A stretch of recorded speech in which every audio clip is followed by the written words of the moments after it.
Manchester United through to the 5th round. There is no VAR in the FA Cup until the 5th round. Lots of people enjoy the fact there's no VAR, but he did look very offside, didn't he? Yeah, he was. When you look at the back, obviously this isn't the angle to see it.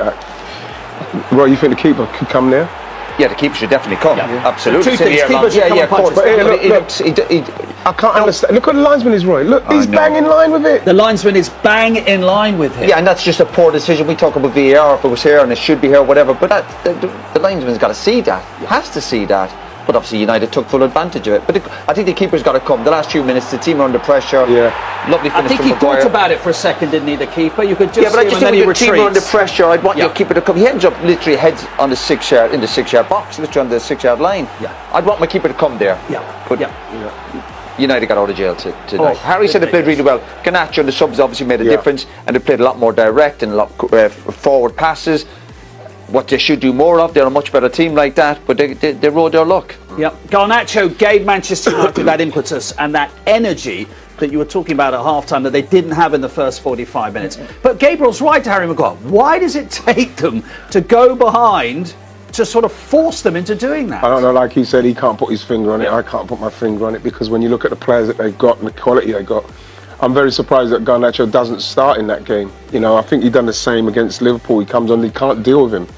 Comes on with a lot of it, with his pacey attacks. I thought that he should have squared one earlier on. I thought that they missed the opportunity, but when he shot into the side netting. But I think it does suit him when he comes off the bench. I'm not sure you could trust him when he starts games. When he comes off the bench and they're obviously taking more gambles and is stretched, that does where he comes into his own. But every single time he got the ball, he looked dangerous, isn't he? And that's what you want, because you say to a winger, don't you? You're not going to get past your man every time, but you keep doing it. You keep doing it. They obviously put Leicester on the back foot, and obviously they're tired. The subs came on and they lost a bit of physicality, and that's what Garnacho does. What you want to put defenders on the back foot. You want to test them. In the first step, they were coming inside, playing sideways and backwards, but they tested them and they got their rewards. It's the ball over the top, Mark. All the time, just like Bruno's getting it, he's just feeding it over it all the time. In the end, the right back, James, he's tired because he's worn out with it, and he's just taking him on. Like I say, he should have squared one before. But like in the main, he's and when you're defending as a team, the whole team, when teams are playing in front of you, it's easy. We could still play now. But it's when they start stretching, you're running back towards your own goal. That's when you get really tested. And that's where Leicester come up short. They couldn't deal with it. Let's have a look at the equaliser. Garnacho asking all the questions, attacking the full-back all the time. And Zirkzee, who scored the winning penalty in the penalty shootout at the Emirates in the 3rd round. Is Johnny on the spot again after Højlund gets a shot? But how simple is this? Football, very simple, very effective. Nothing complicated. 1v1, you want players at Man United in wide position to go at players. Test them.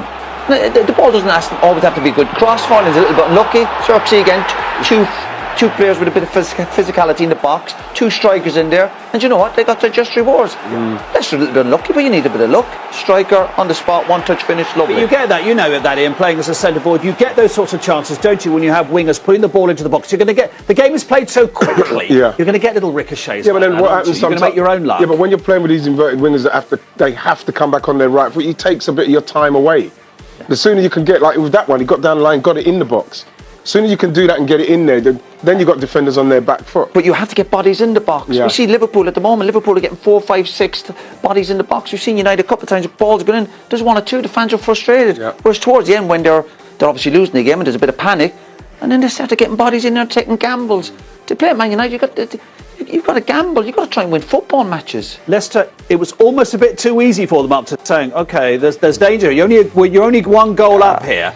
They just needed to go for the killer, didn't they? But they weren't good enough for that. As bad enough for United were. When it's 1-0, they're still very much in the game. And Leicester were having spells where they were toying with United a little bit, but you're looking going, you need that second goal. And you never felt they had that second goal in them. And when they made the changes, I think the subs came on, they lost their way a little bit. And obviously United with the home crowd behind them had a bit of energy, a bit of enthusiasm, and the subs for United had a big impact, obviously. So they got through the 3rd round on penalties when they were down to 10 men, and Arsenal missed some great chances. They've come from a goal down here to win at the death with probably an offside goal. Oh, their name's on the cup. Well, I wasn't going as far as that. Give it to them now. Zirkzee might be that FA Cup man. But it's giving you a little, they need something to hang on to here this season. They're getting it at the moment in the FA Cup. Yeah, but don't be fooled either by it. You have to praise them. They're in the next round of the Cup, obviously.